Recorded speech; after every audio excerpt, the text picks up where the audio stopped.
Merci beaucoup. Monsieur Engel, 1 minute 30.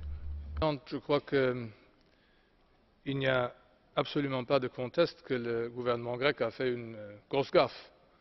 Et si effectivement le remplacement de la compagnie publique ERT avait été fait et avait été préparé de la manière dont c'est annoncé maintenant, il n'y aurait pas eu de problème parce que l'un aurait pu être efficacement remplacé par l'autre qui aurait déjà été en place. Je me souviens pourtant juste qu'il y a quelqu'un qui vient d'entrer au gouvernement, c'est le président du Parti socialiste grec, et qui a conditionné son entrée au gouvernement au remplacement immédiat de ERT par quelque chose d'autre ou alors au relancement d'ERT. Je constate qu'il est vice-premier ministre, vice-président du gouvernement et que ERT n'est pas de nouveau en ligne.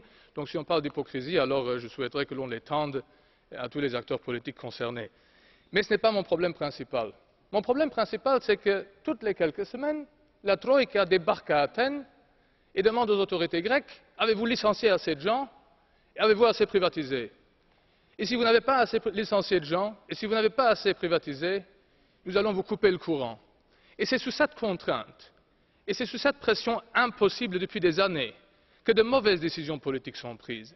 C'est sous cette pression, Monsieur le Commissaire, Monsieur le Vice-président de la Commission, à laquelle participe votre institution depuis des années, sans aucun succès, que succombe la raison dans la façon dont la Grèce est gouvernée. C'est à déplorer.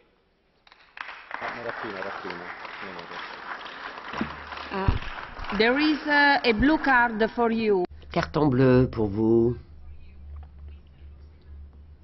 Je vous en prie, monsieur. Merci, Madame la Présidente. J'aimerais poser une question à monsieur Engel. Je suis d'accord avec ce qu'il a dit, mais j'aurais voulu savoir s'il sait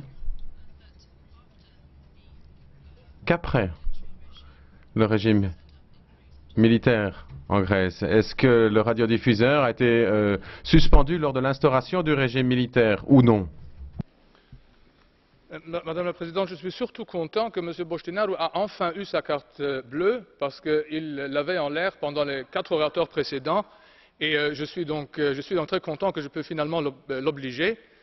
Oui, je sais, et il me semble que c'est vrai, que pendant ces temps sinistres, il y avait eu des phénomènes comparables. C'est ce dont je parlais hier à propos de Hongrie en disant qu'il y a des impressions qui peuvent être néfastes et dramatiques. Cette impression en Grèce serait aussi néfaste et dramatique, avec une exception près.